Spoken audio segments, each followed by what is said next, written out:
Chapter 1. The Birth of a Sage. Over 2,500 years ago, in a small, quiet village nestled in the heart of ancient China, a child was born. The world didn't know it yet, but this child would one day become one of the greatest thinkers in history. His name? Confucius. Confucius came into the world at a time of great turmoil. China was divided into many small states, each ruled by its own lord. Wars were common, and life was hard for most people. But even in these difficult times, there was hope. And that hope came in the form of this tiny baby, born to a humble family. His family was poor, very poor. They didn't have much to give him. No fine clothes, no soft bed. But they did have love and a strong sense of right and wrong. Confucius's father was a soldier, but he was old. Very old. His mother, however, was young and full of life.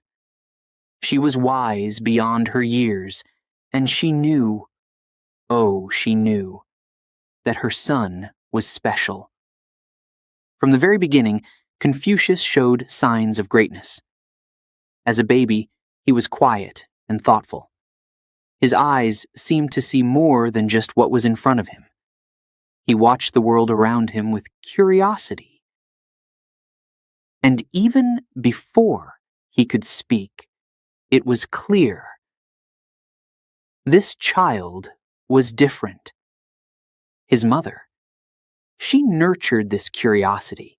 She encouraged him to ask questions, to explore, to think. She didn't have much to give him in terms of material wealth, but she gave him the most valuable gift of all, the love of learning. As Confucius grew older, his thirst for knowledge only deepened. He wanted to know everything: why the sky was blue, why the seasons changed, why people acted the way they did. He was never satisfied with simple answers. He wanted to understand the truth, the deeper meaning behind things. But learning wasn't easy for a boy like Confucius. His family couldn't afford to send him to a fancy school. They didn't have the money for books or tutors.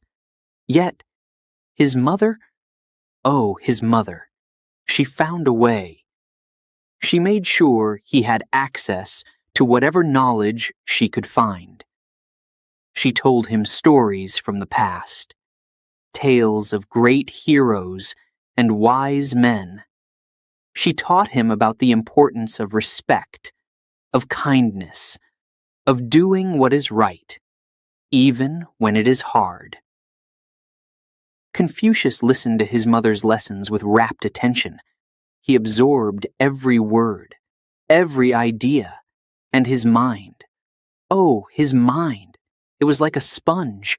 He didn't just learn, he understood. And more than that, he began to see the world differently. He started to see the connections between things, the way everything was linked together, like a great web. As he grew older, Confucius began to ask even more difficult questions. Why were some people rich while others were poor? Why did rulers fight wars that caused so much suffering? Why did people lie, cheat, and hurt each other? These questions, they burned inside him. He couldn't just accept the world as it was. He needed to find a way to make it better. But where could he find the answers? The world was full of wise men and scholars, but none of them seemed to have the answers he sought. They taught about the rules of society, the proper way to behave. But for Confucius, it wasn't enough. He wanted to know the why behind these rules. He wanted to understand the deeper truths that guided human life.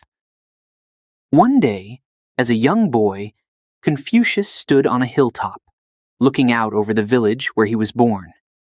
The wind blew gently through the trees, carrying with it the scent of earth and grass. As he stood there, he felt a deep connection to the land, to the people, to everything around him. And in that moment, he made a decision.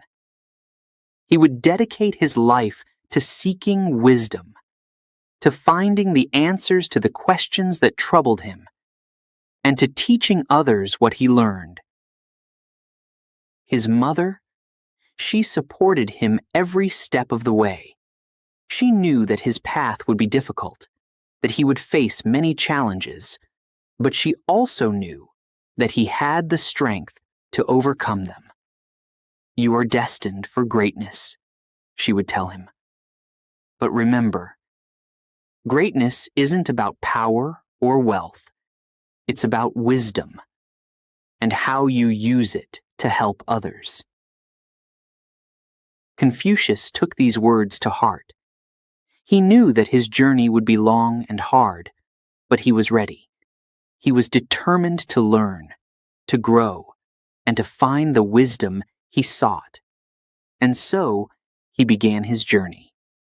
A journey that would take him across China, through cities and villages, to the courts of kings and the homes of the poor. As he traveled, Confucius met many people, some kind, some cruel, some wise, some foolish. But from each one, he learned something valuable. He saw the suffering caused by greed and corruption, the pain of those who were oppressed, and the emptiness of those who had everything but felt nothing. And through it all, he began to form his own ideas, his own philosophy. Confucius believed that the key to a better world was not in laws or punishments, but in people's hearts. He believed that if people could be taught to be good, to be kind, respectful, and just, then society would naturally become better. It was a simple idea, but powerful. And it was this idea that would eventually change the world. But that is a story for another time. For now, let us remember the young boy, standing on that hilltop, looking out over his village, filled with dreams of wisdom and a better world. This was the beginning of Confucius's journey, the birth of a sage who would one day guide millions. The road ahead would not be easy. There would be challenges, doubts, and many difficult choices. But Confucius was ready. He had the love of his mother, the strength of his convictions, and a mind that never stopped asking, never stopped seeking. And so, with a heart full of hope and a mind full of questions, Confucius set out on the path that would lead him to greatness. Chapter 2: The Journey of Learning. Confucius was a passionate learner, a seeker of wisdom. From the moment he was old enough to understand the world around him, he knew knowledge was the key. He read every book he could find, devoured every story, every lesson his teacher shared. But there was something inside him that knew. Books alone could not give him all the answers he sought. True wisdom. Oh yes, true wisdom. It came from experience, from life itself. So, Confucius made a decision, a bold decision. He would travel across China, far and wide, to learn from the world itself. He would speak to everyone he could, to farmers working in the fields, to nobles living in grand palaces, to soldiers hardened by war. Each person, he believed, had a piece of the puzzle, a piece of the great truth he was searching for. His journey began in his own village, where he spoke to the elders, the men and women who had lived long lives and seen many things. He listened. Oh, how he listened. To their stories of the past, to their advice on how to live a good life. Respect your elders, they told him. Honor your ancestors. These lessons They made sense to him, but Confucius wanted more. He needed to know why these things were important. He needed to understand the deeper meaning behind these words. So he set out from his village with nothing but a small bag of belongings and a heart full of questions. His first stop was a neighboring town where he met a farmer named Lao. Lao was an old man, his hands rough and calloused from years of working the land. But there was a kindness in his eyes, a wisdom that came not from books, but from a life of hard work and perseverance. Confucius spent days with Lao, walking through the fields, watching him plant seeds, harvest crops. "Tell me," Confucius asked, "what have you learned from working the land all these years?" Lao looked at him, then at the earth beneath his feet. "The land is like life," he said slowly. "You reap what you sow. If you plant good seeds and take care of them, they will grow strong and healthy. But if you neglect them or plant bad seeds, your harvest will be poor. Life is the same. If you do good deeds, if you work hard and live with honesty, your life will be rich. But if you lie, cheat, and do harm, your life will be barren." These words, they struck Confucius deeply, simple yet profound. They made him think about his own life, about the seeds he was planting.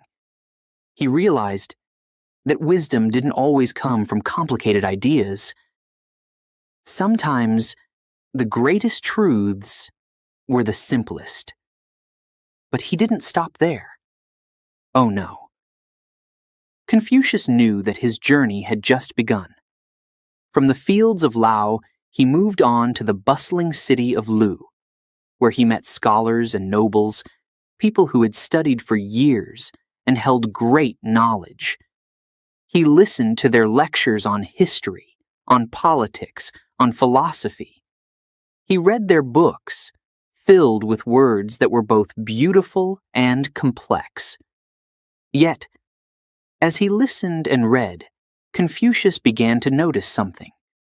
These scholars, they were wise, yes, but their wisdom was different from Lao's. They knew the theories, the laws, the ancient texts, but many of them lacked the connection to the everyday life that Lao had. They understood the world through the lens of their education, but not always through the lens of experience. One day, Confucius was invited to a grand banquet, a feast held by one of the nobles of Lu. The room was filled with rich food, fine wine, and the chatter of well-dressed men and women.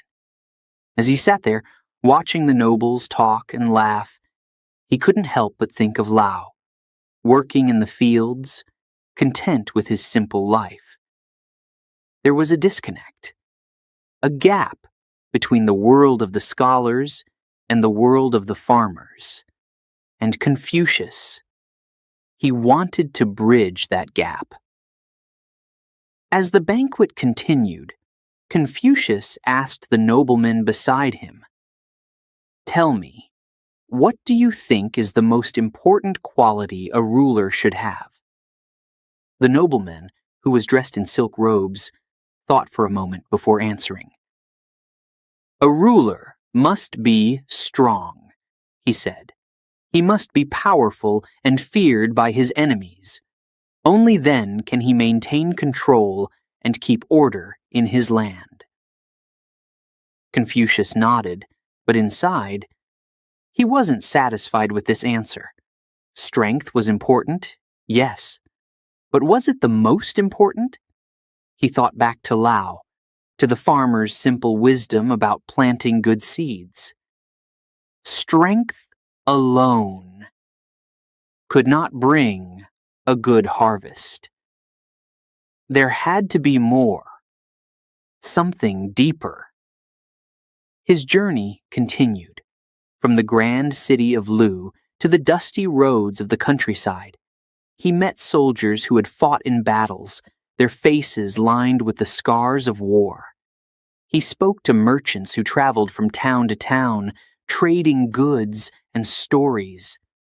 He listened to the tales of mothers raising children, of craftsmen creating beautiful works with their hands.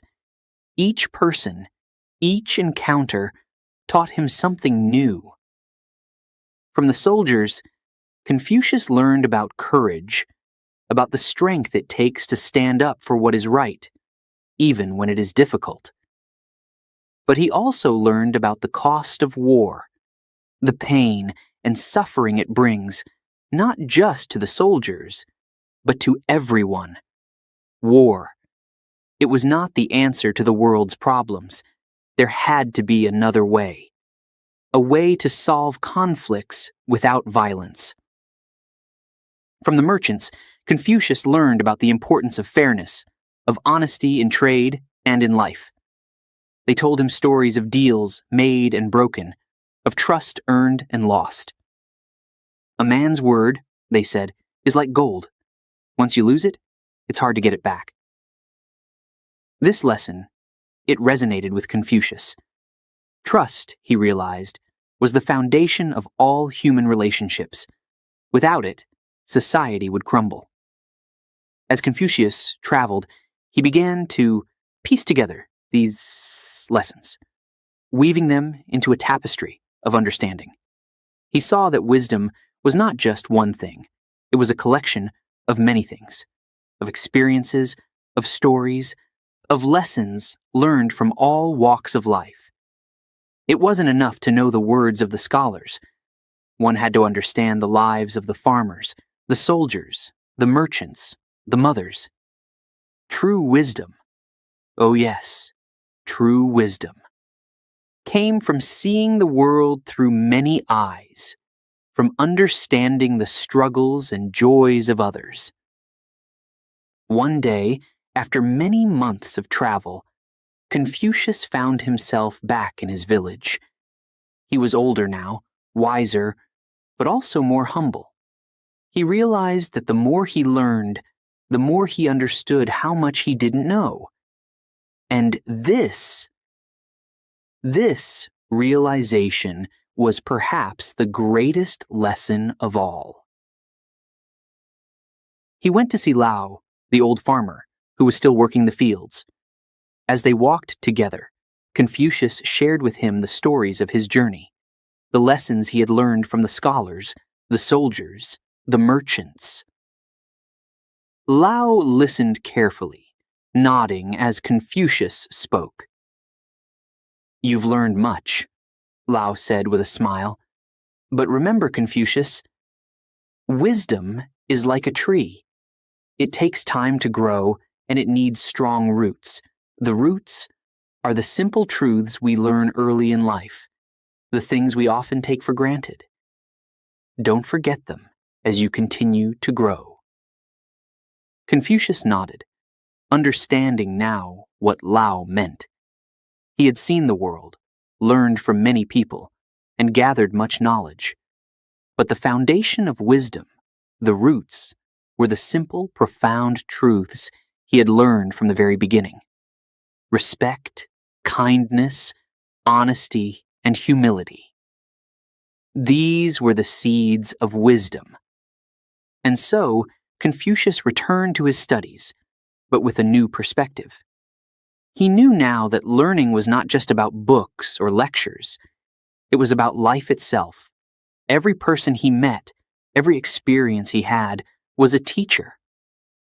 And Confucius, he would never stop being a student.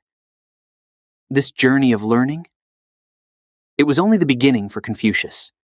There was still so much to discover, so much to understand. But he was ready to continue his quest for wisdom, knowing that the path ahead would be filled with both challenges and revelations. Chapter 3. The Teacher Emerges. As Confucius grew older, something began to change within him, something profound. His thirst for knowledge, his endless curiosity, it evolved into something even greater. Confucius no longer wanted to keep this wisdom just for himself. No. He felt a deep desire to share it with others. He wanted to teach. Teaching. It wasn't just a job for Confucius. It was a calling, a mission. He believed that if people could learn the right way to live, if they could understand the true meaning of respect, kindness, and duty, the world could become a better place. And so, the teacher in him began to emerge, and with it, a light that would guide many. Confucius didn't have a grand school. He didn't have fancy buildings or a large library. What he had was his knowledge, his wisdom, and his heart. And that was more than enough. He began to gather students, young men who were eager, curious, and hungry for knowledge. They came from near and far, drawn by the stories they had heard about this wise man who saw the world in a different way. And Confucius, oh, how he taught them. He didn't just stand in front of them and recite lessons from dusty old books. No. Confucius believed that teaching was more than just filling the mind with facts. It was about touching the heart, inspiring the soul, and guiding the spirit. His lessons were living, breathing things, filled with passion and purpose. One of the first things Confucius taught his students was the importance of respect. Respect, it was the foundation of everything. You must respect your parents, he would say, his voice calm but firm. You must respect your elders, your teachers, and your friends. But most of all, you must respect yourself. His students listened intently, their eyes wide with wonder. They had never heard teachings like this before, teachings that felt so personal. Confucius explained that respect was not just about obedience. It was about understanding the value of others, recognizing their worth, and treating them with dignity. He would often take his students on walks through the countryside, using the world around them as his classroom. As they walked, he would point out the simple things in life: a bird building its nest, a farmer tending his crops, a mother caring for her child. See how they all show respect for life, he would say. The bird respects the tree by not harming it as it builds its nest. The farmer respects the earth by nurturing it. The mother respects her child by giving it love and care. This is the essence of respect. His students, they were amazed. This was not just education, it was enlightenment. Confucius was teaching them how to see the world differently, how to find meaning in the simplest of things. His words were like seeds, planting themselves in the hearts of his students, growing into a deep understanding of what it meant to live a good life. But Confucius didn't stop at teaching respect. He also taught about kindness, a virtue he believed was at the core of human goodness. Do not do to others what you do not want done to yourself, he would say, a gentle smile on his face. Kindness. It is the thread that connects us all. His students learned that kindness wasn't just about being nice. It was about empathy, about putting yourself in someone else's shoes and feeling what they feel. Confucius would share stories of people who had shown great kindness, sometimes at great personal cost. He would talk about how kindness could heal wounds, bring people together, and create harmony in the world. One day, as they sat under a large tree, Confucius asked his students a question. What is the greatest act of kindness you can do for someone? The students thought for a moment, then began to offer their answers. Helping a friend in need, said one. Sharing your food with someone who is hungry, said another. Giving money to the poor, said a third. Confucius nodded at each answer, his eyes shining with approval. But then he said something that made them all think deeply. The greatest act of kindness, he said softly, is to understand someone, to truly see them, to hear them, to know their heart. When you understand someone, you can help them in ways that truly matter. His students were silent, reflecting on his words. They realized that kindness wasn't just about actions. It was about connection, about understanding the humanity in others. And this was a lesson they would carry with them for the rest of their lives. Confucius also placed great importance on the concept of family. He believed that the family was the first school of life, the place where people learn the values that guide them throughout their lives. If the family is strong, he would say, then society is strong. He taught his students to honor their parents, to care for their siblings, and to treat their homes as sacred places. Your family is your foundation, he would tell them. It is where you learn love, trust, and responsibility. If you cannot be good to your family, how can you be good to the world? His students began to see their families in a new light. They realized that the relationships they had with their parents, siblings, and even their ancestors were not just important. They were essential. Confucius taught them that by nurturing these relationships, they could build a strong, moral character. But Confucius was not just a teacher of morals and virtues.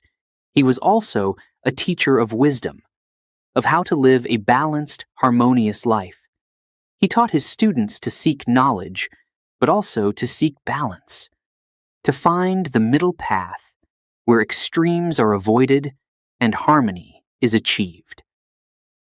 One of his favorite sayings was, "The superior man is modest in his speech, but exceeds in his actions." He wanted his students to be humble, to let their actions speak louder than their words. He believed that true wisdom was shown through deeds, not just through talk. Confucius also encouraged his students to think for themselves. He didn't want them to just accept his teachings blindly. He wanted them to question, to explore, to discover their own truths. "I can teach you the path," he would say, "but you must walk it yourself." This approach to teaching was revolutionary. In a time when students were often expected to simply memorize and repeat what they were taught, Confucius was encouraging independent thought, critical thinking. He wanted his students to become wise, not just knowledgeable. And his students, they were inspired. They felt that they were not just learning about life, they were learning how to live. As the years went by, Confucius's fame as a teacher grew. More and more students came to learn from him, each one eager to be guided by his wisdom. They came from different backgrounds, different parts of the country. But they all had one thing in common: a desire to learn from the greatest teacher of their time. Confucius didn't just teach these students, he shaped them. He taught them to be good men, responsible citizens, and wise leaders. He taught them to value virtue over wealth, wisdom over power, and harmony over conflict. And in doing so, he didn't just change their lives. He changed the world. For Confucius, teaching was not just about passing on knowledge, it was about building a better future. He believed that by educating others, by instilling in them the values of respect, kindness, and wisdom, he could help create a society where peace and harmony reigned. Chapter 4. The Wise. Words. Spread. Confucius's teachings did not stay in his small circle of students for long. Oh no, his wisdom, his gentle but powerful words, began to spread far beyond the humble places where he taught. Like ripples in a pond, each lesson, each piece of advice, traveled further and further, touching the hearts and minds of people all across China. It all started with a few students, young men who had come to learn from this extraordinary teacher. They were amazed by the depth of his knowledge, the clarity of his thoughts, and the kindness in his heart. Every day, they sat at his feet, listening, absorbing his teachings like thirsty plants drinking in the rain. They just knew, that what they were learning was something special, something the world needed to hear. And so, as they left Confucius to return to their homes, they carried his wisdom with them, not just in their minds, but in their hearts. They shared his teachings with their families, their friends, and their communities. Confucius says, they would begin, and everyone would listen closely. His words were simple, yet so powerful. They made people think, made them feel, made them want to be better. One of the sayings that spread quickly was, "It does not matter how slowly you go, as long as you do not stop." These words, they resonated deeply with the people. Life was hard in ancient China, filled with challenges and struggles. Many people felt overwhelmed, unsure if they could ever reach their goals. But Confucius's words, they gave them hope. They realized that progress, no matter how slow, was still progress. It was a light in the darkness, a reminder that perseverance was the key to success. As these teachings spread, more and more people began to follow Confucius's advice. Farmers in the fields would remind each other of his wisdom as they toiled under the hot sun. "Remember," they would say, "Confucius teaches us to work with patience, to keep going, no matter how hard it gets." And they did. They worked with renewed energy, knowing that every step forward, no matter how small, was a step in the right direction. But it wasn't just the common folk who were touched by Confucius's wisdom. Leaders, those in positions of power, they too began to hear about this remarkable teacher. Some were curious, others skeptical, but many were intrigued. They sent for Confucius, inviting him to their courts, hoping to learn the secrets of wise and just rule. When Confucius arrived at these courts, he was often met with grandeur, with wealth and luxury, but he was not dazzled by it. No. Confucius remained humble, focused on his mission to share wisdom, not to gain power. He spoke to the rulers with the same gentle authority he used with his students. He taught them that true leadership was not about strength or fear, but about virtue, about leading by example. "Lead the people with virtue," he would say, "and they will follow you willingly. Govern with kindness and justice, and there will be peace." These words, they were revolutionary. Many rulers were used to ruling with an iron fist, believing that fear was the best way to maintain control. But Confucius showed them a different way, a better way. He taught them that a ruler should be like the North Star, steady, consistent, guiding those around him without force. Some rulers were wise enough to listen, to take his advice to heart.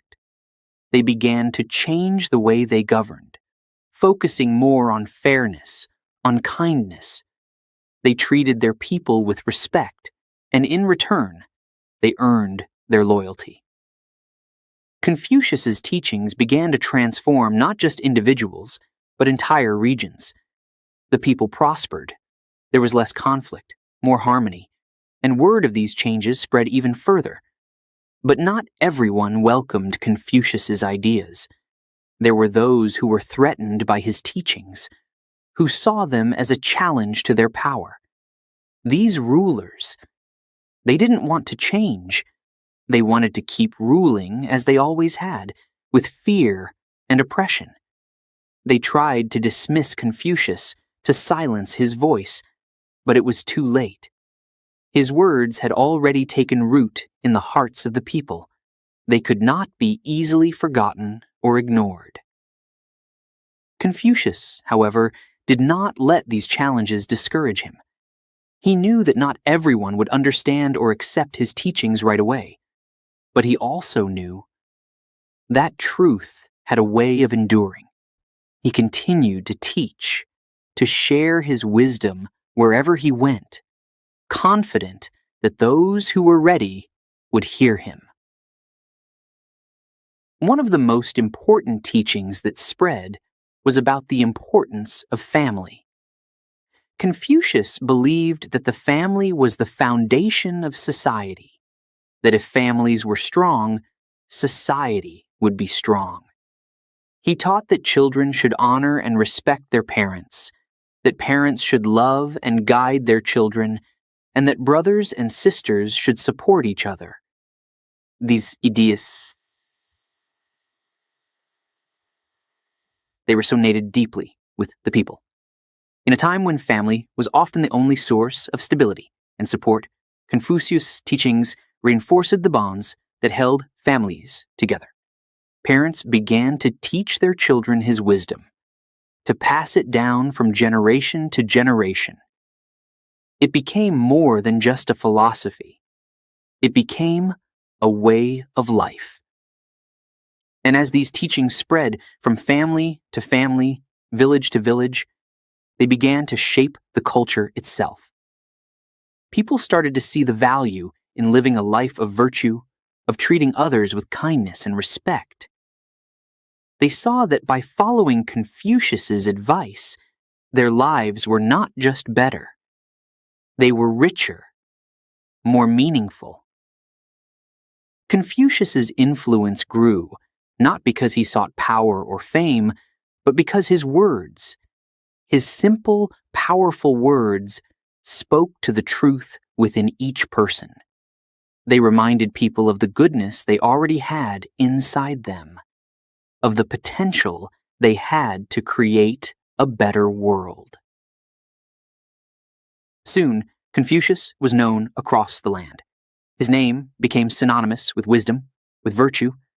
Leaders and scholars alike quoted his sayings, and his teachings were written down, studied, and shared far and wide. Confucius's words were no longer just the lessons of a single teacher. They had become the guiding principles of a nation. But Confucius, he remained humble. He knew that his work was not done, that there was still much to teach, much to learn. He continued his journey, spreading his wisdom wherever he went, always seeking new ways to help others live better lives. And so, the wise words of Confucius, they spread like a gentle breeze carrying seeds across the land. They took root in the hearts of the people, growing into a great forest of wisdom that would stand the test of time. Confucius had not just taught a few students. He had planted the seeds of a new way of thinking, a new way of living. His teachings would continue to grow, to spread, long after he was gone. They would shape the lives of millions, guiding them towards a life of virtue, of harmony, of peace. And that was the true power of Confucius's wisdom. Chapter 5. The Struggle for Acceptance. But life was not always easy for Confucius, even with his great wisdom. Even with his powerful words that could touch the hearts of many, there were those who did not want to listen. These were the ones in power. The rulers, the nobles, the men who controlled the cities and the armies. They were afraid of change, afraid of losing the control they had over their people. And so they resisted. Confucius knew that to truly change the world, he needed the support of these rulers. He needed them to see the value in his teachings, to understand that kindness, respect, and virtue were not signs of weakness, but of true strength. And so, he began a journey that would take him from city to city, court to court, in search of a ruler who would embrace his ideas. But this journey? Oh, it was not an easy one. Confucius traveled for many miles, often on foot, through heat and cold, through rain and dust. He knocked on many doors, but so many of them were closed to him. Rulers would invite him into their courts, curious to hear what this wise man had to say. But when Confucius spoke of virtue, of leading with kindness rather than fear, many of them turned away. Some laughed at him. Others grew angry. They did not want to hear that they should be kind to their people, that they should govern with justice and fairness. Power, they said, comes from strength, from making others fear you. Confucius? He was saddened by this. He could see the suffering that this way of thinking caused, the people who were oppressed, the wars that were fought, the families that were torn apart. But no matter how hard he tried, he could not convince these rulers to change. One of the most difficult experiences for Confucius came when he visited the court of a powerful and wealthy lord. This lord was known for his harsh rule, for the way he taxed his people heavily and punished them severely for even the smallest mistakes. Confucius knew that if he could reach this lord, if he could make him see the value in ruling with kindness, it could change the lives of thousands. When Confucius arrived at the Lord's court, he was met with a grand display of wealth. There were golden statues, silk tapestries, and tables overflowing with food. The Lord himself sat on a high throne, looking down at Confucius with a skeptical eye. "So," the Lord said, "you are the famous Confucius. I have heard much about you. Let's see if you are as wise as they say." Confucius bowed respectfully, as was his custom, and began to speak. He spoke of the importance of virtue, of leading by example. He told the Lord that a ruler who was just and kind would be loved by his people, and that this love was a much stronger foundation for power than fear. He spoke of the happiness that could come from a harmonious society, where people trusted their ruler and each other. The Lord listened, but as Confucius continued, his expression grew darker. Finally, the Lord interrupted him. "Enough," he said, his voice booming through the hall. "You speak of kindness and virtue as if they are the most important things in the world. But tell me this, Confucius. Can kindness protect my borders from invaders? Can virtue fill my coffers with gold? Can love build walls to defend my city?" Confucius, calm and composed, replied, "My lord, kindness and virtue may not build walls, but they build trust. And with trust, your people will stand by you in times of danger. They will fight for you, not because they fear you, but because they love you. And that, my lord, is a far stronger defense than any wall." But the Lord was not convinced. He waved his hand dismissively. "I have no need for your teachings," he said. "Strength is what I need, strength and power. Leave my court, Confucius, and take your foolish ideas with you." Confucius bowed again, this time with a heavy heart, and left the court. Outside, as he walked away from the grand palace, he felt a deep sense of sorrow. He had tried. He had spoken from the heart, shared his deepest beliefs, but still, he had not been able to change the Lord's mind. This was a difficult time for Confucius, a time of doubt, a time when he wondered if his teachings would ever be accepted. But Confucius, he did not give up.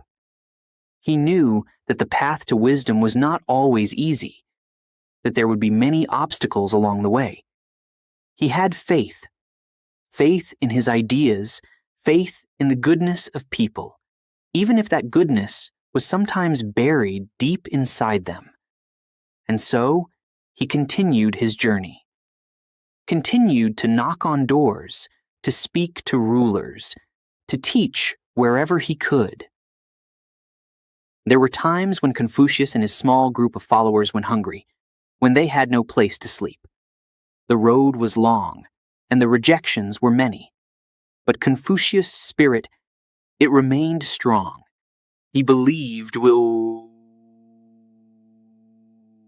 all his heart that his teachings could make the world a better place, and that belief, it gave him the strength to keep going.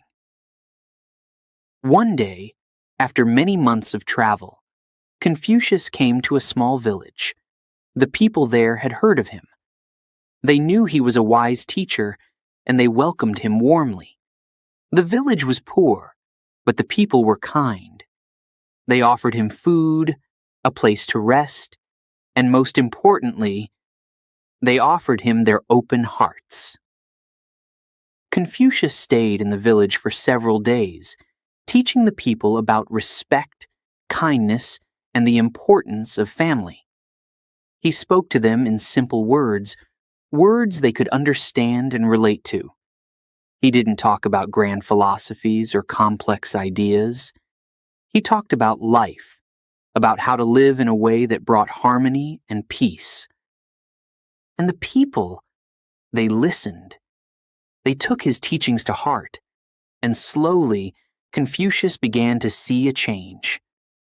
The village became a place of kindness, where people helped each other, where they treated each other with respect. Confucius saw that his ideas, they could take root, they could grow, even in the most unlikely places. This gave him hope. He realized that even if the great rulers and lords did not accept his teachings, the common people could. And if enough people lived by these principles, they could create a ripple effect, a change that would spread from village to village, from town to town, until it reached even the halls of the powerful. Confucius knew that his struggle for acceptance was not over. There would be many more challenges ahead, many more doors that would be closed to him. But he also knew, deep in his heart, that his teachings were worth fighting for. And so, with renewed determination, he set out once again on his journey. He would keep going, keep teaching, keep believing that one day his wisdom would change the world, and little by little, step by step, that change was already beginning. The struggle for acceptance. It was difficult, but Confucius was ready to face the challenges, to overcome the obstacles, and to continue spreading his message of wisdom, virtue, and peace. Chapter 6. The Role of Rituals. Confucius believed in the power of rituals, of tradition. To him, rituals were not just empty actions. Oh no, they were much more than that. They were a way to connect with the past, to honor those who came before us, and to bring order to the present. Confucius often said, "Rituals keep the world in order," and he truly believed it. For Confucius, rituals were like the threads that held the fabric of society together. Without them, everything could unravel. But what exactly are rituals? And why did Confucius place so much importance on them? To answer that, we must first understand how Confucius viewed the world. He saw life as a series of relationships between people, between families, between communities. And in these relationships, there was always the potential for conflict, for misunderstanding, for disrespect. But Confucius believed that rituals, when practiced with sincerity and respect, could help prevent these conflicts. They could bring harmony where there might otherwise be chaos. Rituals, according to Confucius, were not just about grand ceremonies or religious practices. They were also about the small, everyday actions that showed respect and consideration for others. For example, greeting someone with a bow, serving tea to a guest, showing respect to your parents. These were all rituals in Confucius's eyes. They were ways of showing that you valued the other person, that you honored the relationship you had with them. Confucius taught that when people practiced these rituals, they learned discipline. They learned to control their emotions, to think before they acted, to consider the impact of their actions on others. This discipline was not about restricting oneself, but about cultivating a sense of respect, a sense of duty towards others. It was about creating a world where people could live together in peace, where everyone knew their place and their responsibilities. One of the most important rituals that Confucius emphasized was the ritual of ancestor worship. This was a practice that had been part of Chinese culture for many generations, but Confucius gave it new meaning. He taught that by honoring their ancestors, people could stay connected to the wisdom of the past. Ancestors, he said, were not just dead relatives. They were the foundation of the family, the ones who had built the lives that their descendants were now living. By remembering and honoring them, people could show gratitude for all that they had inherited, and they could also learn from the virtues of their ancestors. Confucius would often say, "To forget one's ancestors is to be like a tree without roots." He believed that by performing rituals of ancestor worship, people could keep those roots strong. This connection to the past was not about living in the past, but about using the wisdom and values of those who came before to guide one's actions in the present. But rituals were not just about the past. They were also about the present and the future. Confucius believed that when people followed rituals, they were helping to create a stable, orderly society. This was especially important in a time when China was often divided by wars and conflicts. Confucius saw that when people respected rituals, they respected each other, and this respect could help to prevent conflicts. In the family, for example, Confucius taught that there were rituals for how children should treat their parents, and how parents should treat their children. These rituals were not just rules, they were expressions of love and respect. When children bowed to their parents, it was not just a sign of obedience.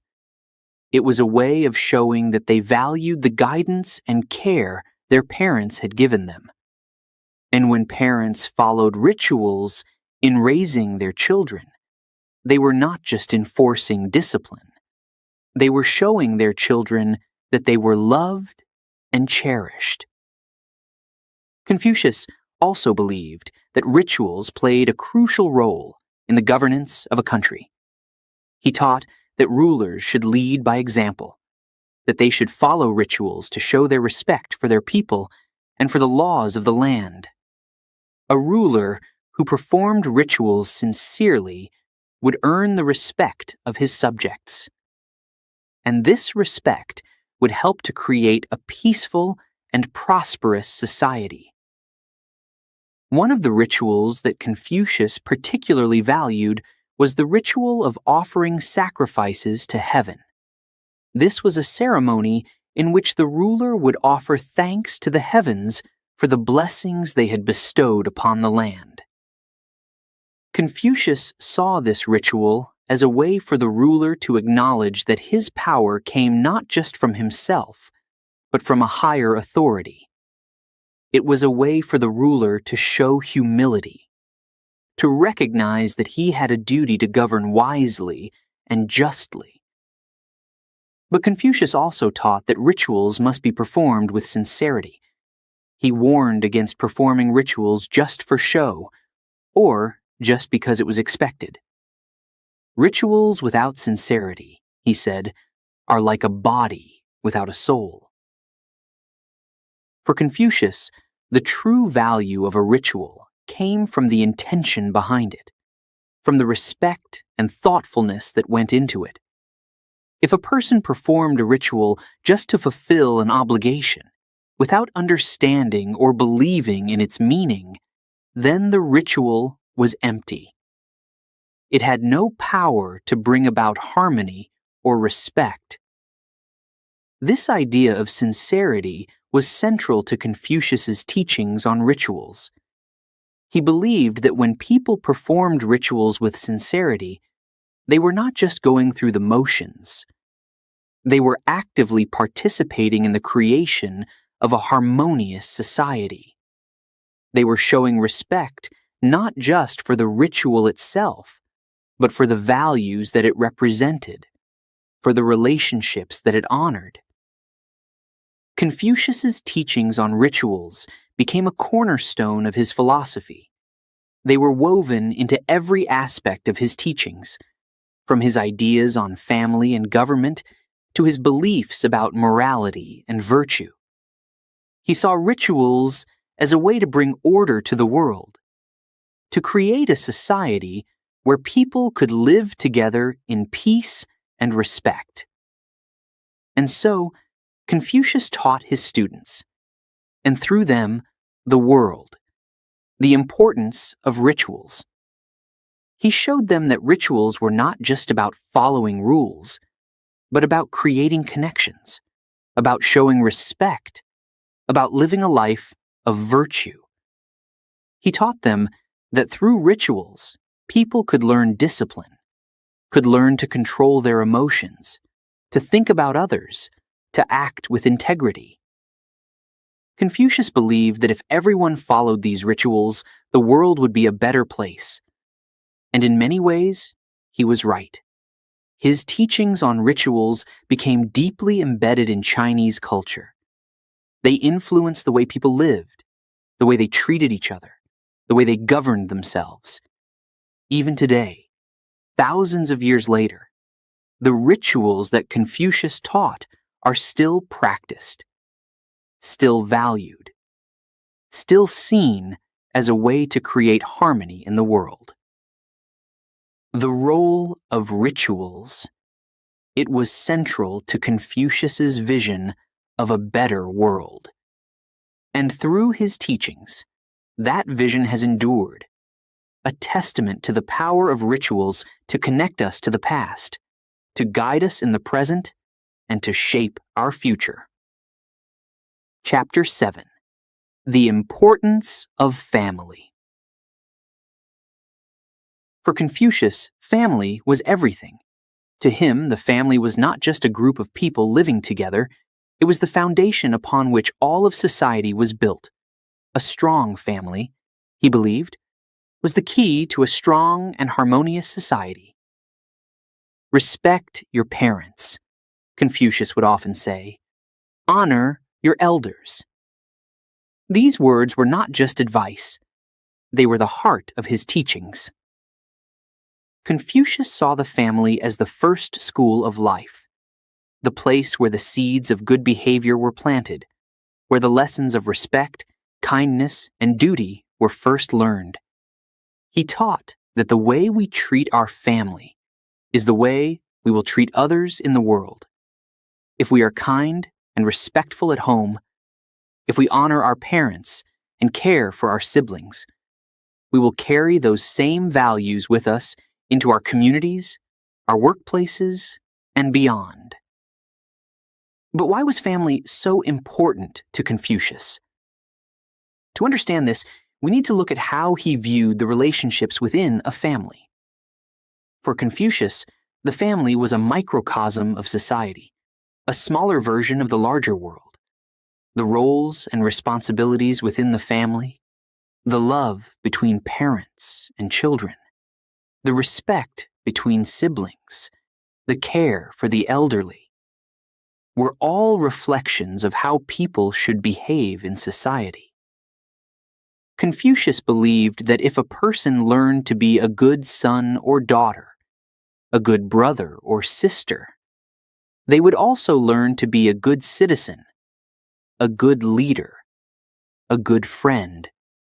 The virtues that were practiced within the family, humility, patience, compassion, were the same virtues that could bring harmony to the entire world. One of the most important lessons Confucius taught was filial piety. This is a term that might seem unfamiliar, but it was central to Confucius's philosophy. Filial piety means respect and devotion to one's parents and ancestors. It is about more than just obedience. It is about honoring the sacrifices that parents make for their children, about showing gratitude for the life they have given. Confucius believed that filial piety was the root of all virtue. A person who is filial and fraternal, he said, but who likes to oppose his superiors, is rare indeed. He taught that by respecting and caring for one's parents, a person learned to respect and care for all people. It was through the practice of filial piety that one developed a sense of duty, a sense of responsibility to others. Confucius often spoke of how important it was to care for one's parents, especially as they grew older. In his time, there were no nursing homes or retirement communities. Families were expected to care for their elderly relatives. Confucius saw this as not just a duty, but a privilege. He believed that by caring for one's parents, a person could express their love and gratitude in a deep and meaningful way. But filial piety was not just about caring for one's parents while they were alive. It also extended to honoring them after they had passed away.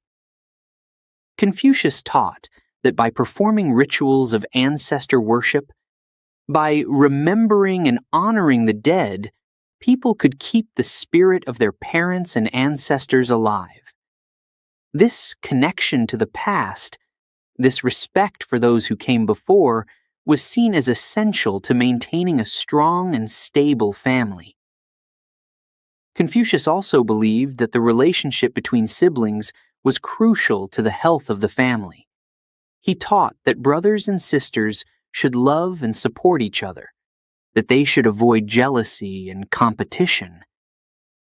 In a family, everyone had a role to play, and by working together, by helping each other, the family could be strong and united.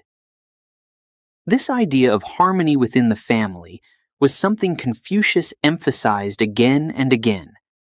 He believed that if a family was united, if there was love and respect between its members, then that family could face any challenge. And just as a united family could overcome difficulties, a united society, one in which people treated each other like family, could achieve peace and prosperity. Confucius's teachings on the importance of family were not just abstract ideas.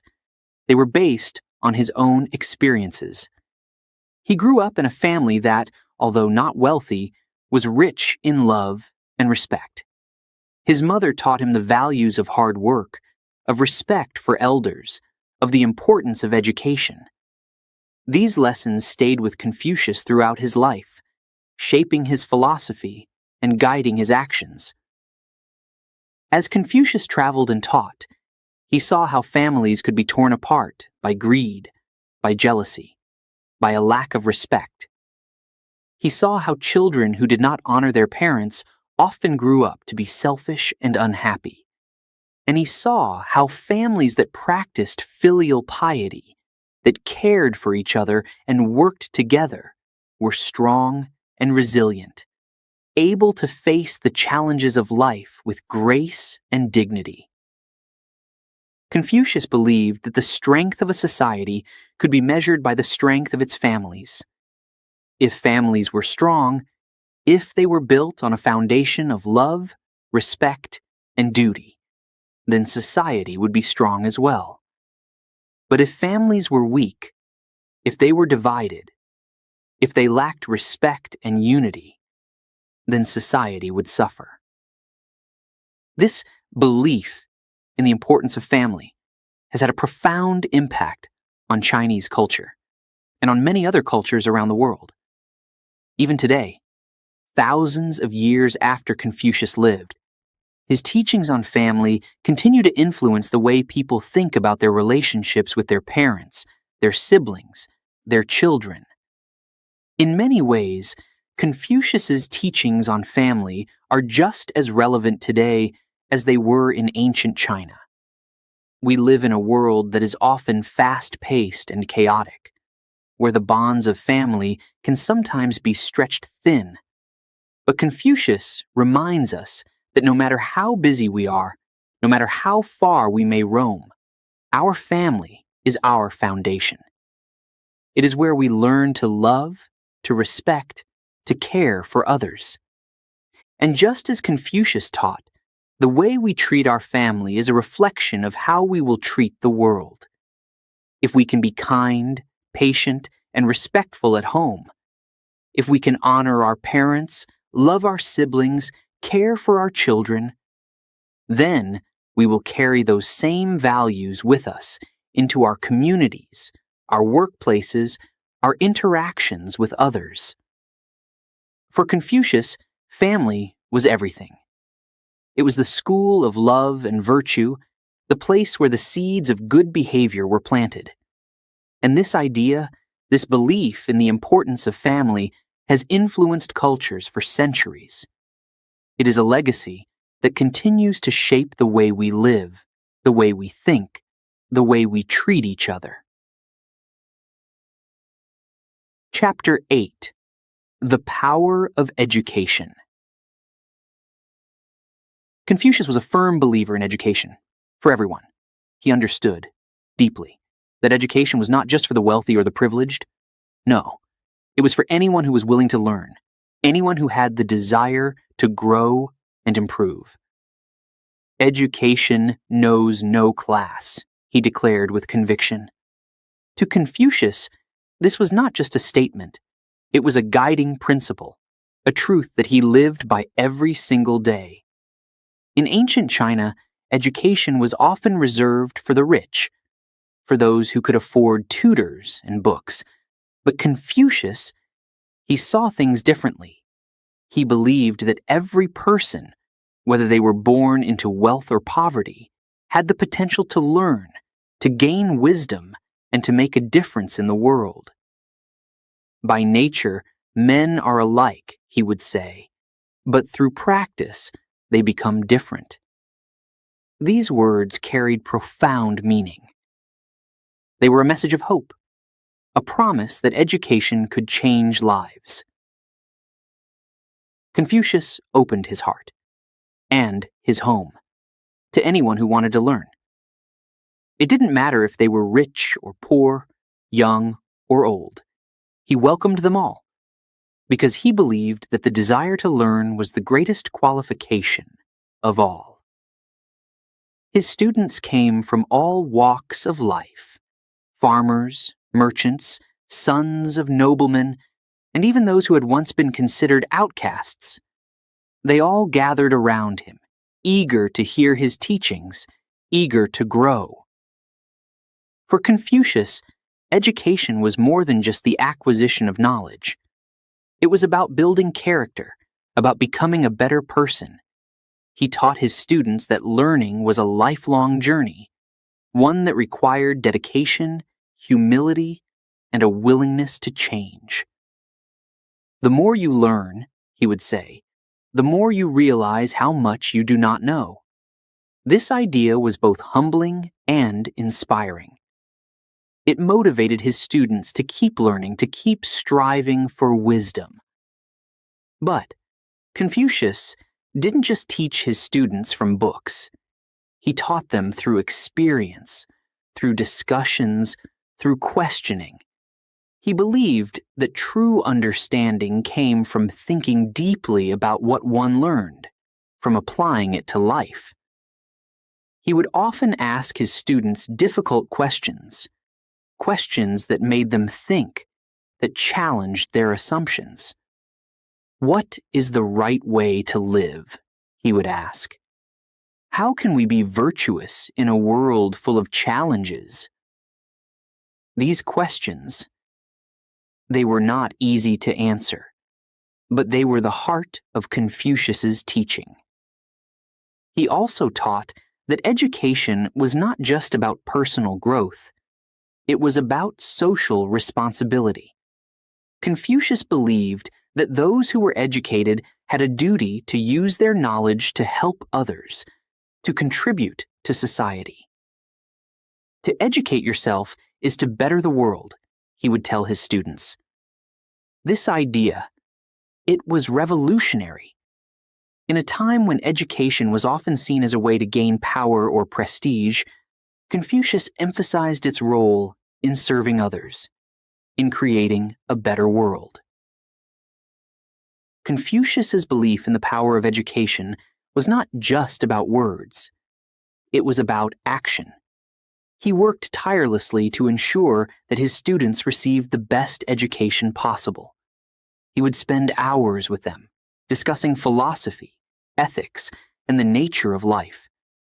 He encouraged them to read widely, to explore different ideas, and to never stop asking questions. He who asks a question is a fool for 5 minutes, he would say.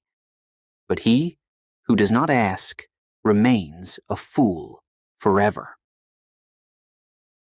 One of Confucius's most famous teachings was that a person's education should not be limited to just one area of knowledge.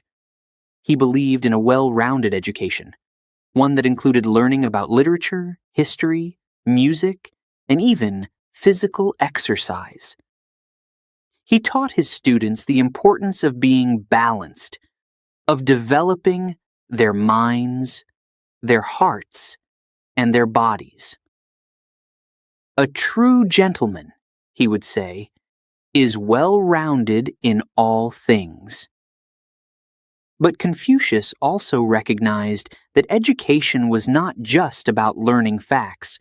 It was about learning how to live. He taught his students the importance of virtues like honesty, kindness, and respect. He believed that education should make a person not only more knowledgeable, but also more virtuous. To know what is right and not do it, he would say, is the want of courage. For Confucius, education was about cultivating both the mind and the soul. Confucius's approach to education was truly ahead of its time. He believed in teaching by example, in being a living model of the principles he taught. His students admired him not just for his knowledge, but for the way he lived his life, with integrity, humility, and a deep sense of purpose. They saw in him the kind of person they aspired to be, someone who used education to better themselves and the world around them.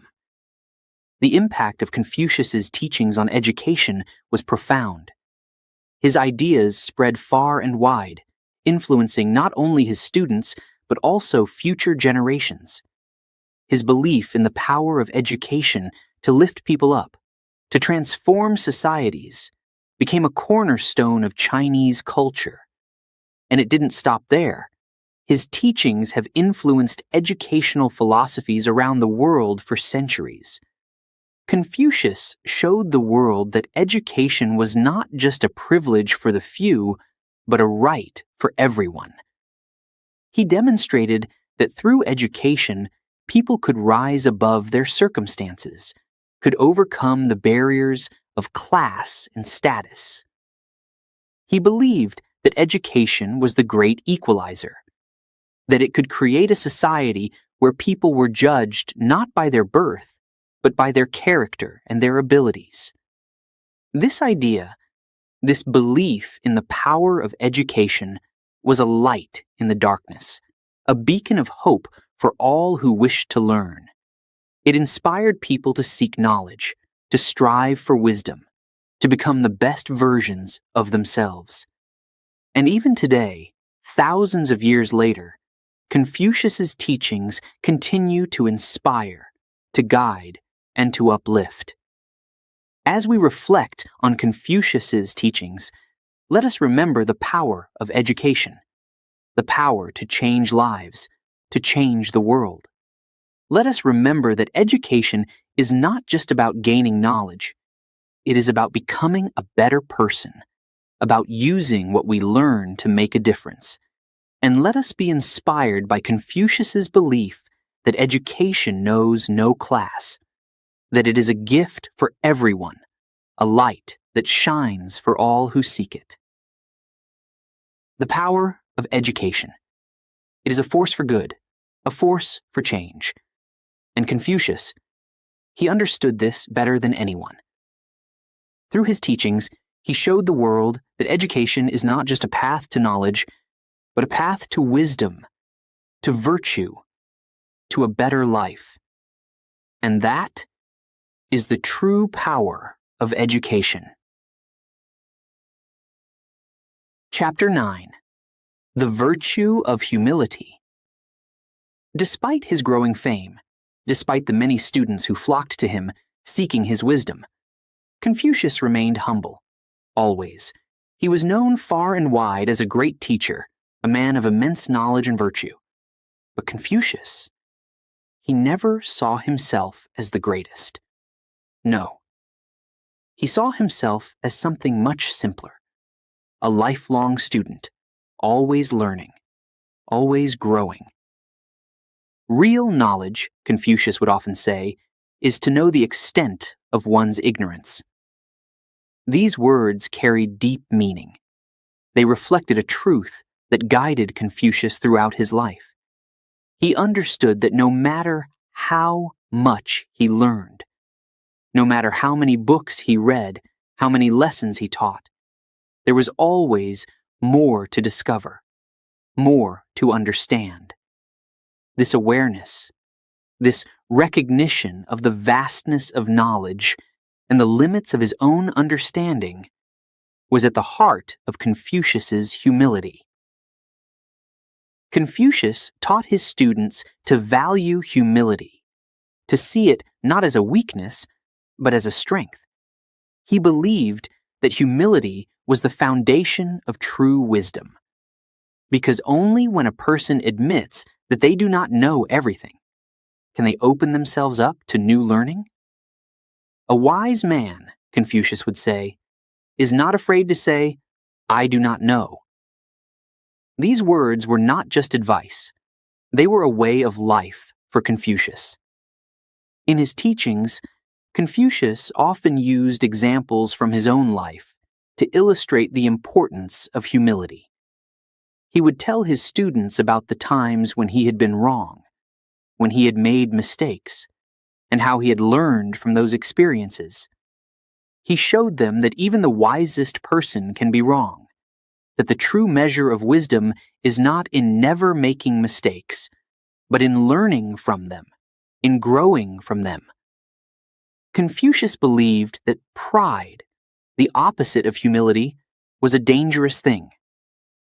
Pride could close a person's mind, make them believe that they knew everything, that they had nothing more to learn. And once a person stopped learning, they stopped growing.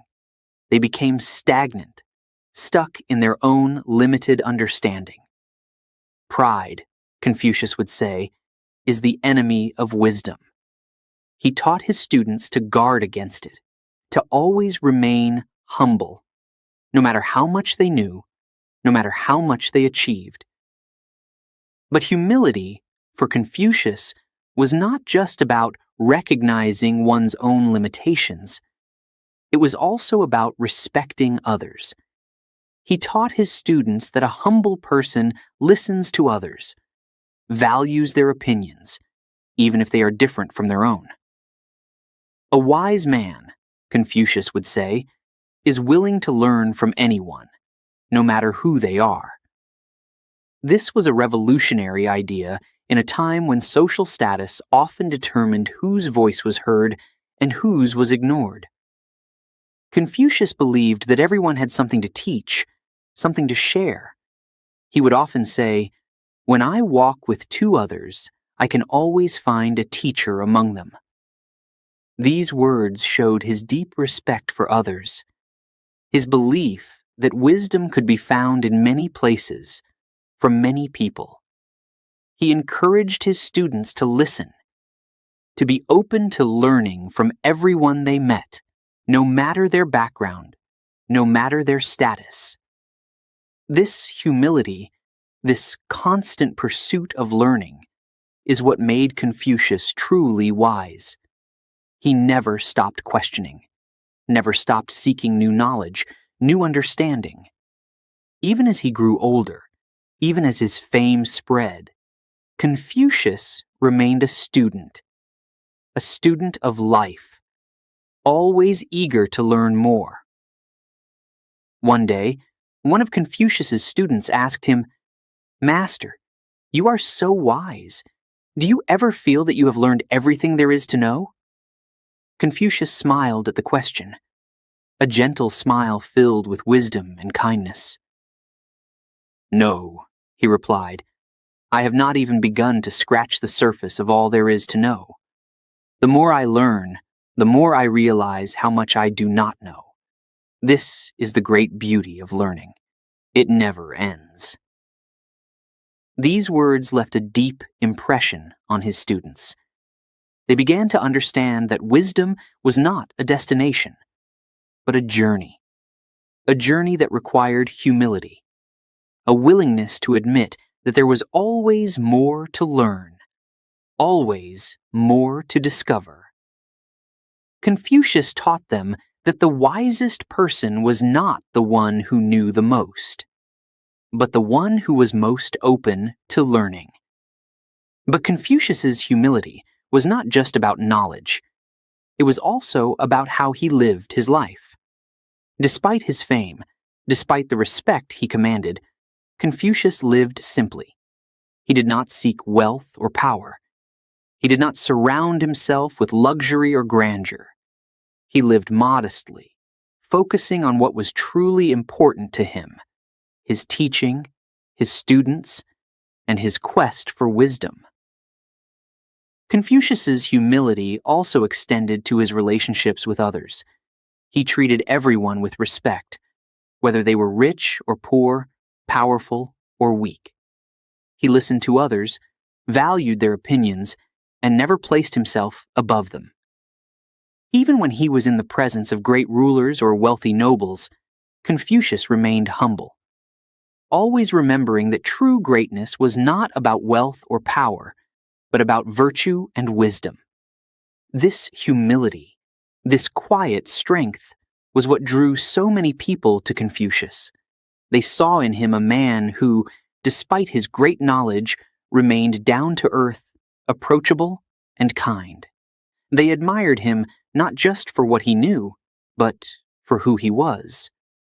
A man who lived his teachings, who embodied the virtues he spoke of. Confucius's humility also taught his students an important lesson about leadership. He showed them that a true leader was not someone who ruled with arrogance or pride, but someone who led with humility and compassion. A leader, Confucius believed, was someone who served others, who put the needs of their people before their own. A leader, he would say, must first learn to serve. This idea, this belief in humble leadership, has had a lasting impact, shaping the way leaders are viewed and respected in many cultures around the world.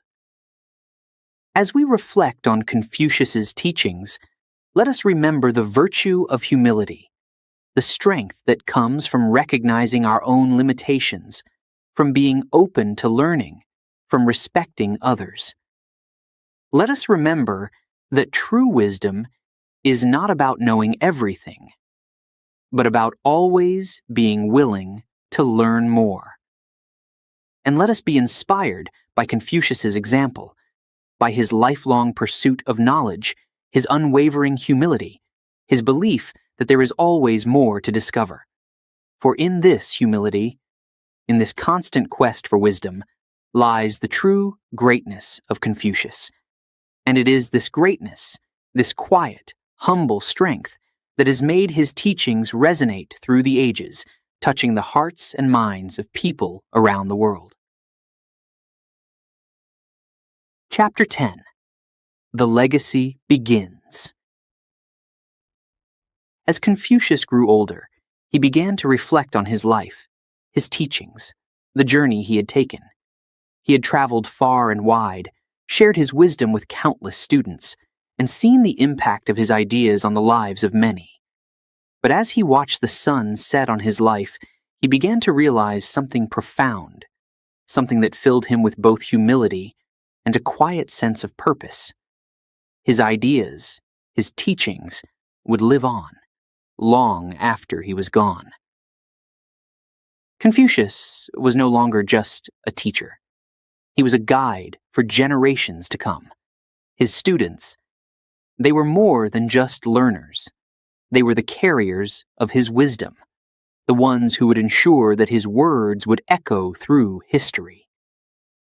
And this realization, this understanding of the legacy he was leaving behind, gave Confucius a deep sense of peace.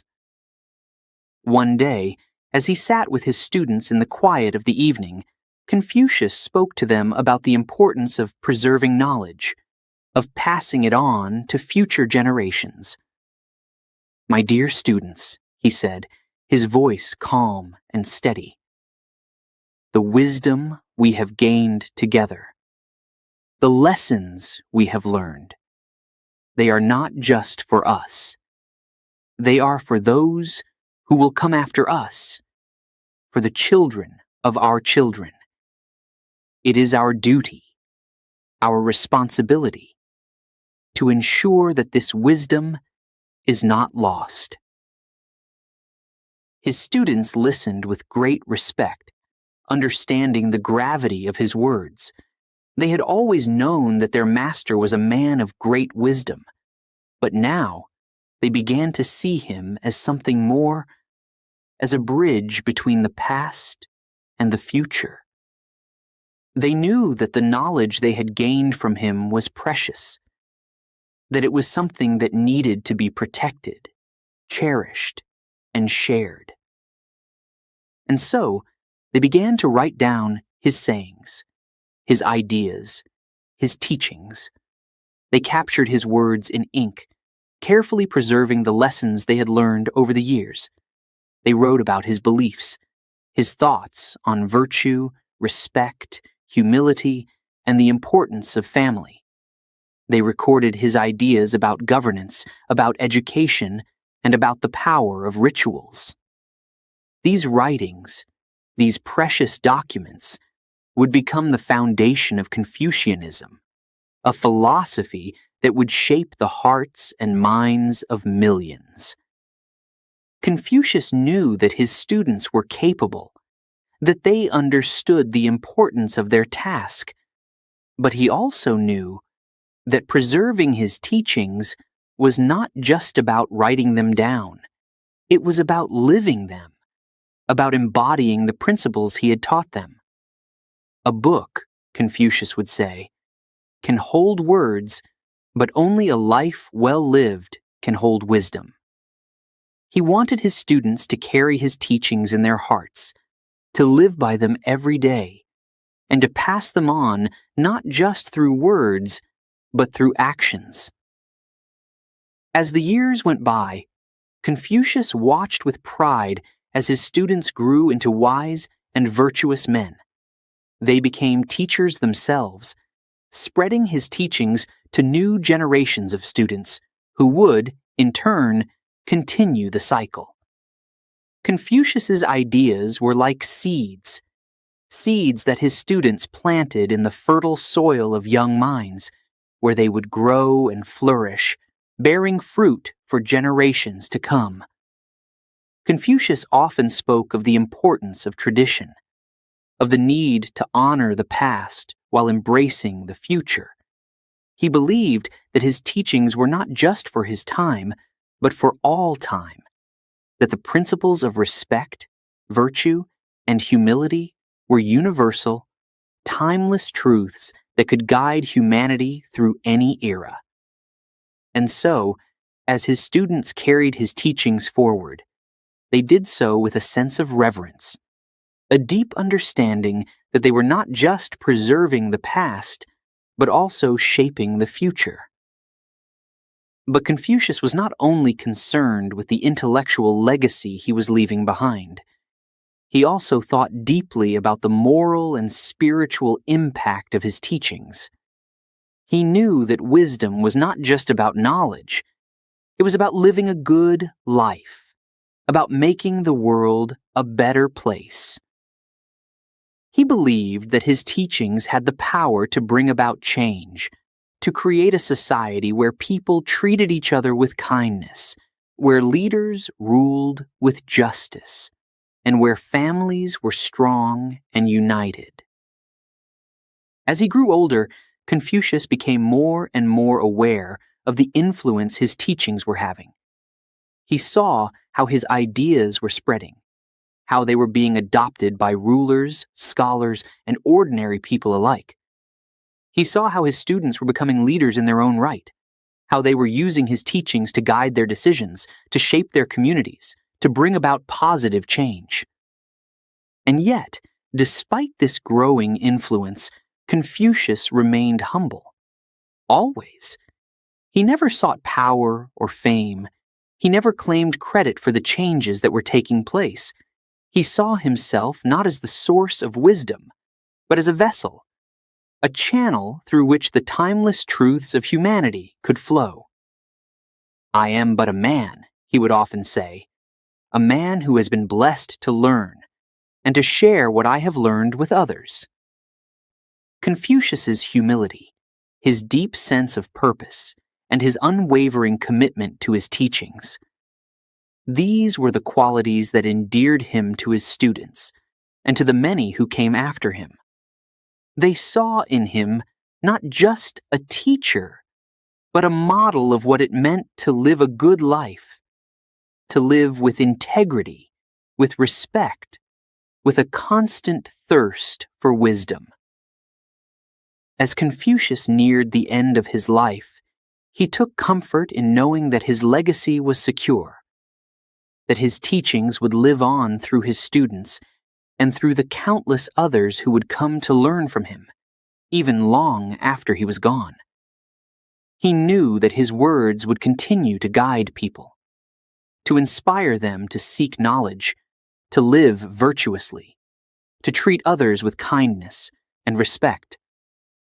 And so, as the sun set on Confucius's life, his legacy began to take shape, not as a monument of stone or marble, but as a living, breathing tradition, a tradition that would grow and evolve, that would touch the lives of millions, that would echo through history.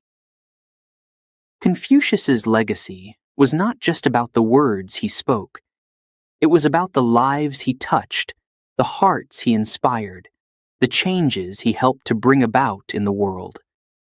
His teachings were a gift that he gave freely, with no expectation of reward, with no desire for fame. And this selfless dedication to the pursuit of wisdom and the betterment of humanity is what made Confucius truly great. As we reflect on Confucius's life and teachings, let us remember the legacy he left behind, a legacy of wisdom, of virtue, of humility. Let us remember that his words are not just echoes of the past, but guides for the future, that they have the power to shape our lives, to help us become better, wiser, more compassionate people. And so, Confucius' legacy begins.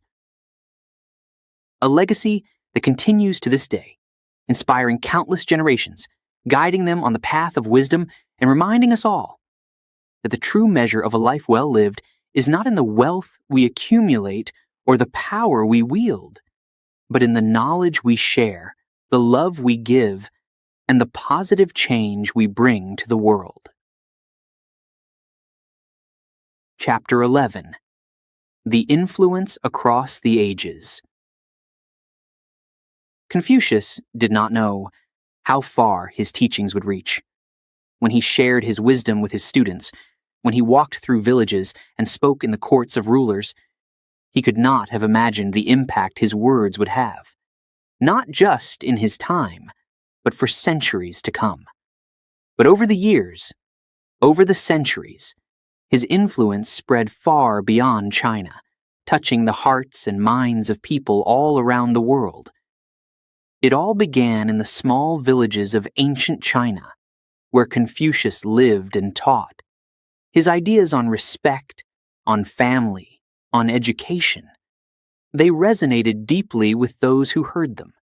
People saw the truth in his words, felt the power of his wisdom, and began to adopt his teachings in their daily lives. Slowly, Confucius's ideas started to take root, not just in individual hearts, but in the fabric of society itself.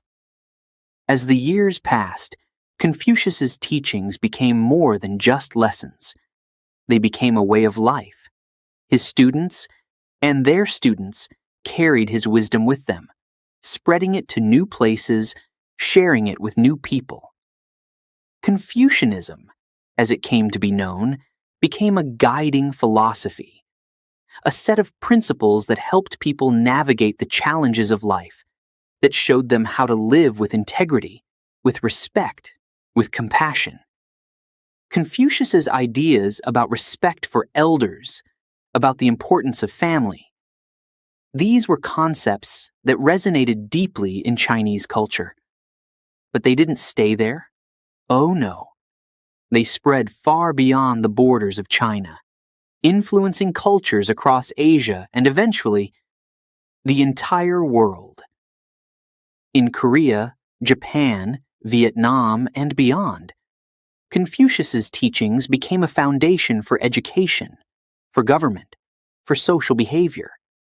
Kings and emperors looked to his wisdom as they ruled their lands, seeking to govern with the same principles of virtue and justice that Confucius had taught. Scholars studied his works, finding in them a depth of understanding that could guide them in their pursuit of knowledge and truth. And ordinary people, farmers, merchants, artisans, they too found wisdom in his words, wisdom that helped them live better, more fulfilling lives. One of the most powerful ideas that spread from Confucius's teachings was the concept of ren, often translated as humaneness or benevolence. This idea that we should treat others with kindness, that we should act with compassion and empathy. It became a cornerstone of Confucian thought. Ren was not just a moral guideline.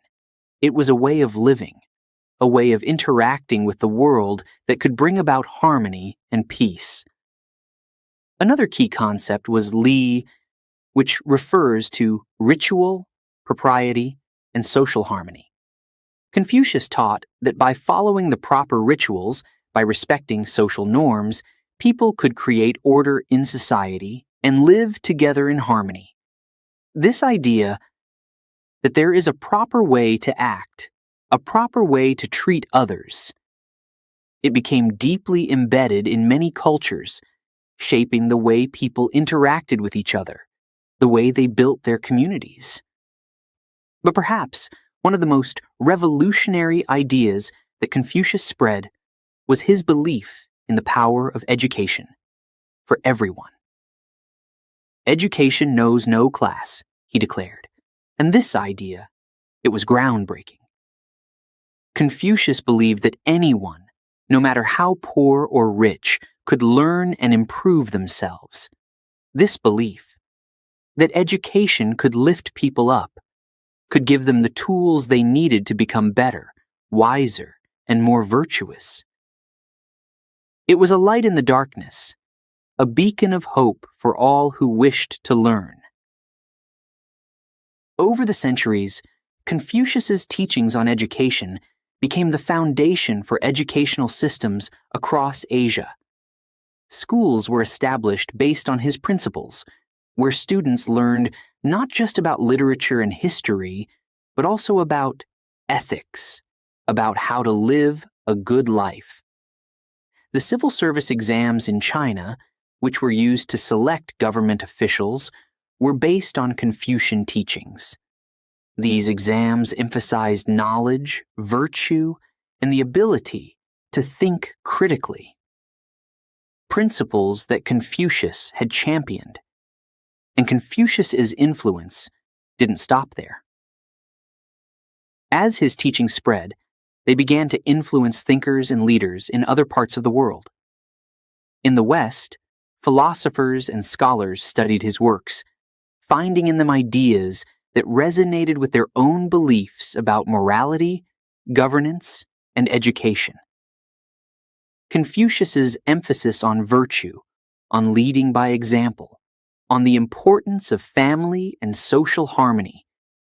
These were ideas that found a place in many different cultures, shaping the way people thought about life, about society, about the world. Confucius's teachings also had a profound impact on art and literature. His ideas about respect, humility, and the importance of tradition influenced poets, writers, and artists who drew on his wisdom to create works that reflected the values he had taught.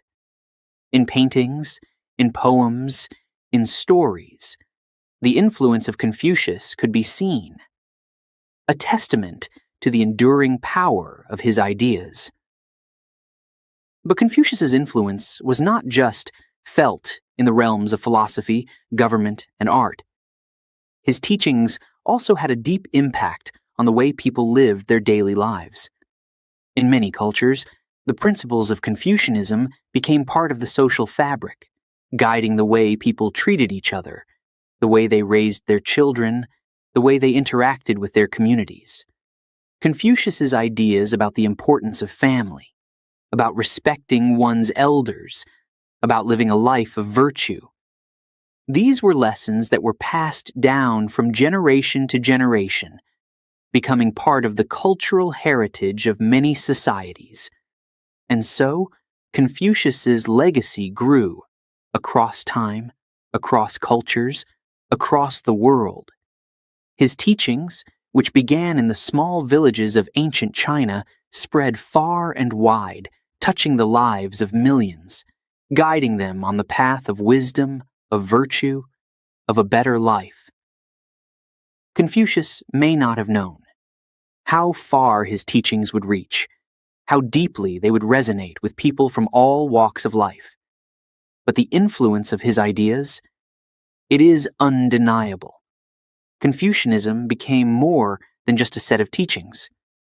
It became a compass, pointing the way to a better life, to a more just and harmonious society.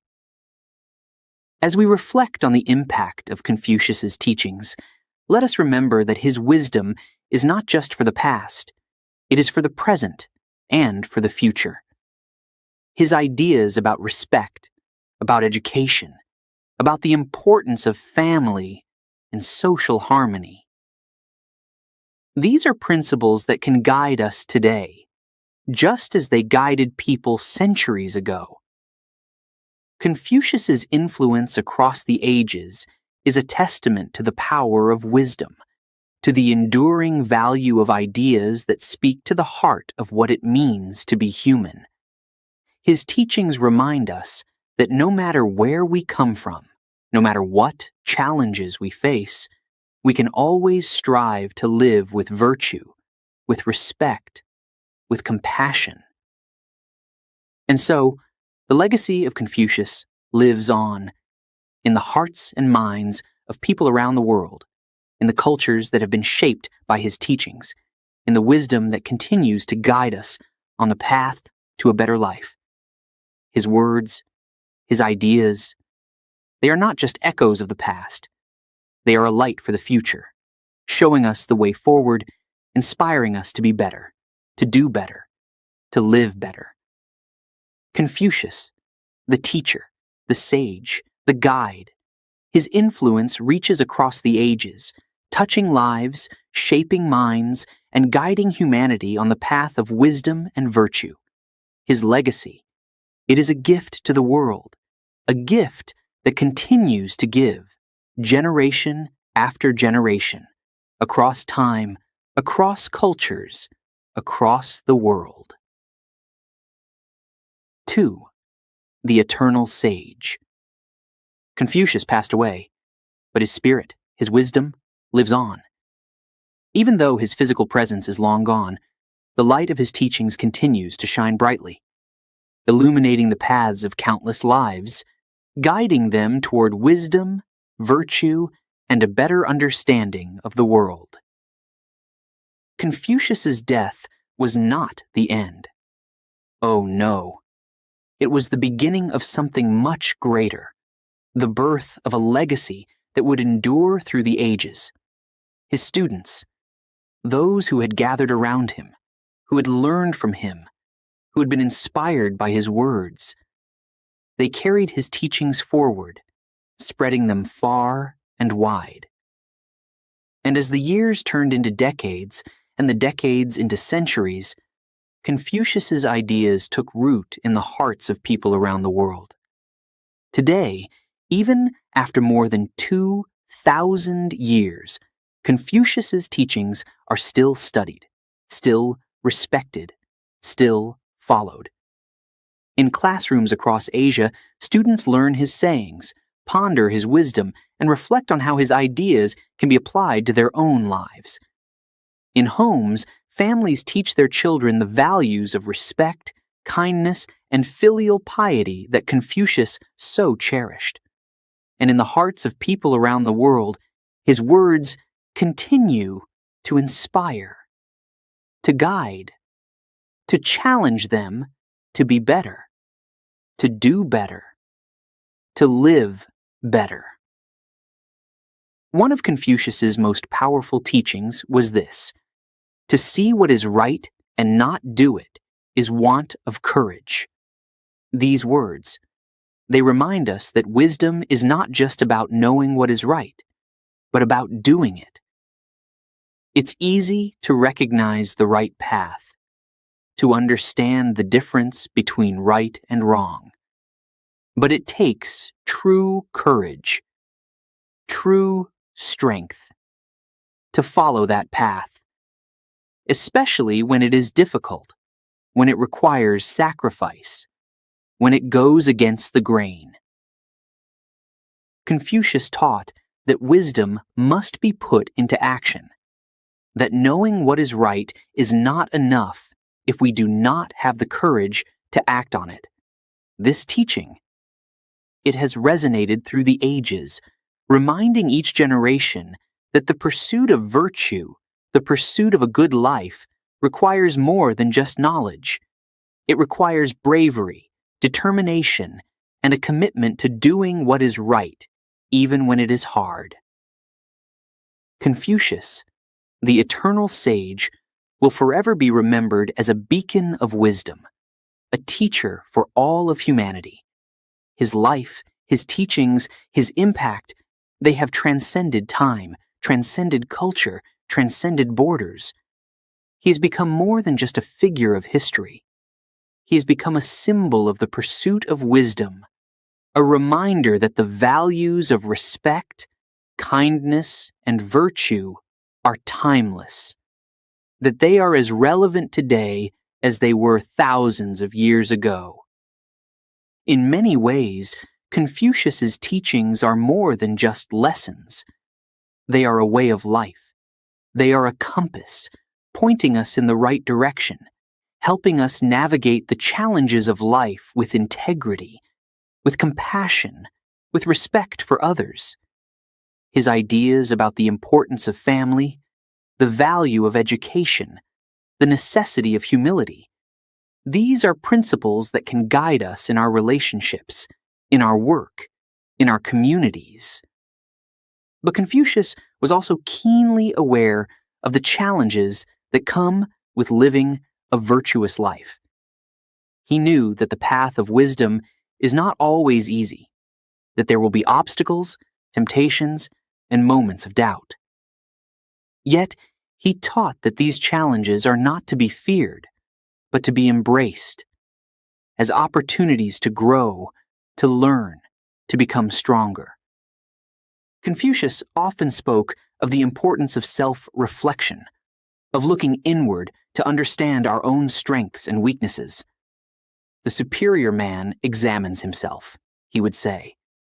This teaching, it encourages us to be honest with ourselves, to recognize our flaws, and to work continuously to improve. It is a reminder that the journey of wisdom is not about reaching a final destination, but about the constant pursuit of bettering ourselves. Day by day, moment by moment. In this way, Confucius' wisdom is not static. It is dynamic, alive, constantly evolving as we apply it to our own lives. His teachings are not just relics of the past.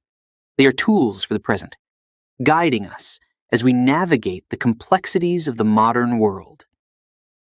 Whether we are facing personal challenges, making decisions about our careers, or trying to find our place in society, Confucius's words offer guidance, clarity, and a sense of purpose. And so, as we continue to learn from Confucius, as we continue to study his teachings, to reflect on his wisdom, to strive to live by the principles he taught, we are part of a living tradition, a tradition that connects us to the past, that informs our present, and that will guide future generations. Confucius, the eternal sage, is not just a figure of history. He is a living presence in the hearts of those who seek wisdom, who value virtue, who strive to live a life of integrity and respect. His teachings are a reminder that wisdom is not confined to any one time or place, that it is universal, timeless, and always relevant.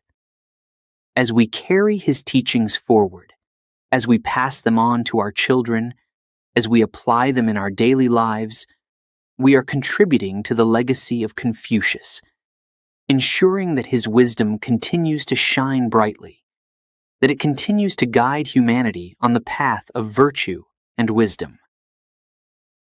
In the quiet moments of reflection, in the challenges we face, in the decisions we make, Confucius's words echo through time, reminding us of the power of wisdom, the importance of courage, and the value of living a life guided by virtue.